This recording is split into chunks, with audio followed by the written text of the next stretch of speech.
Yeah, so my name's Randy Feldstein. I am the teacher in our what we call CIP, which is our Challenge Incarceration Program here at the prison in Shakopee, Minnesota, which is all women. I've been here for 28 years. CIP has only been here the last 8 years that I've been here. Um, I was an officer also for 7.5 years, and then that's when I went back and got my license in teaching, and then started teaching in 2001. So as far as the career and employment piece, I've really only been doing it since I started in CIP in 2014. And shortly after that is when we connected with Dress for Success. Our program is considered minimum custody, so we can take the women off grounds. And so we were doing that with Dress for Success to get them some mock job interview practice, interview clothing, and just additional resources when they leave. And we've kept that going. And then COVID has kind of created more of a virtual visit as opposed to actually going to the place, along with the fire that they had at their building too. So, Daniel Justiniano, Director of Operations for ConConnect. We're the nation's largest reentry caseworker and user software, connecting the justice impacted community to wraparound services as well as fair chance employment opportunities. Now, we've been operating for about a year, and we're in about 10 different states and all major cities in those states. We've connected thousands of people to service providers as well as employment opportunities in the last year. I'll go through if you give me permission to share my screen here. You bet, should have it there. All righty. Okay, great. So this is ConConnect. This is where you'll come to input your information. So since we are catered to people who are justice impacted, everybody on the site, all the employers are fair chance hirers.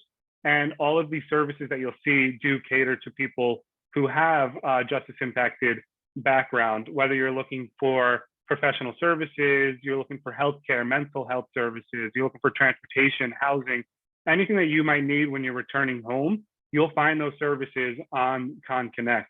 Now, since we are a national job board as well, you do have the option to upload your resume, put in any skills, industry experience that you have, and then putting in your background.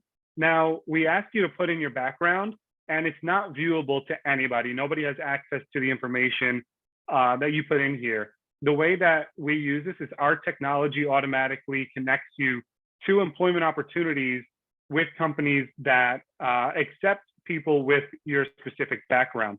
So we want to create a really fair chance hiring experience and a really comfortable hiring experience where you can get on and you know that every single job that you see here on ConConnect is available to you purely based on merit and skill. You don't have to worry about your background coming in and playing a factor in you not getting a job. Like I said, you can upload your resume and you put in your address so that you can find the services and employment opportunities in your area. You do have access to the news feed. And on this news feed, you can do anything like you can ask for help. You can say, I'm looking for reentry services. If an organization is having a job fair or a company is having a job fair, they'll post this on the news feed, and our entire user base will be able to see that information here on the news feed. So it's a really engaging tool for organizations as well as employers to just let the community know what's going on and that they're there and very supportive. Like I said, you can search for jobs as well on ConConnect. You can search using the job title or any kind of major keywords. You can look in certain cities using zip code or the city information. And then you're able to apply right from here. So you're able to come and you're able to apply for the job, input phone number, email address, a short message, upload your resume. And now once you've done that, the HR person on the other side receives an email notification, a text message, a notification on ConConnect saying that Daniel Justiniano has just applied for this position. Here's their information. Here's how you get in contact with them. And you know that this job is available to you. Same thing with services. You can come on here, search for services, depending on your needs. If you have housing needs, mental health, counseling, mentorships, whatever your needs are, we'll have them here, and we'll have service providers that are available to start working with you. And it's the same process as looking for a job. You come here, you can apply for the service, input your information, And now that counselor, that caseworker on the other end receives your information, and they will accept you into the program if there's space in the program. Just like that, it's just a few steps, very quick, very easy for you to search, for you to apply, and for you to get in contact with the right people.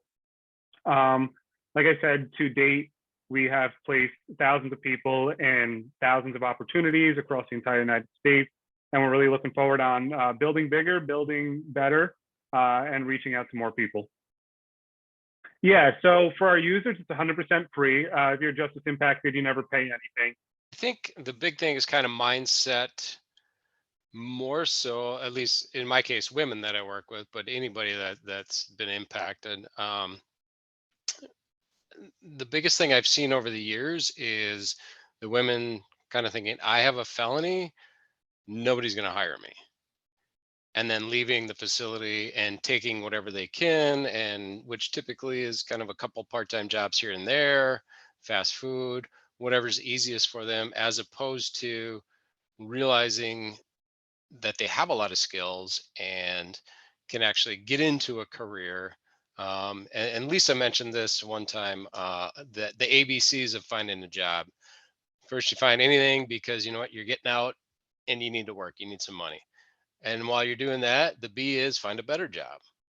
And once you find that better job, now you're looking for C, which is the career. And it does, take a while. And I've also worked with the career force centers, which they tell the women it's going to take on average about 3 years to get to kind of whatever normal is, depending on your circumstances, whether you have a good support system, do you have kids, so some a little quicker, some more. But I think my biggest job is changing their mindset, that you can find a good career. It's just, they always ask about felony friendly type of, employment. And I tell them to kind of forget about that, because some employers actually will take advantage of them. We had one woman leave here, I want to say about 2 years ago, got hired. And other people she got hired with got a raise. I believe it was like 6 months later, but she didn't. And she asked her employer why. And he basically told her, you're lucky to have a job. So there are employers that will take advantage of the women. So I talked to him about that too. But realizing that there are a lot of resources out there, but a lot of those resources aren't going to come knocking on your door, and you do have to. And so we try to give them, some of those resources, like a lot of the unions, the labor union is one. A lot of our women, prefer non-traditional jobs like that.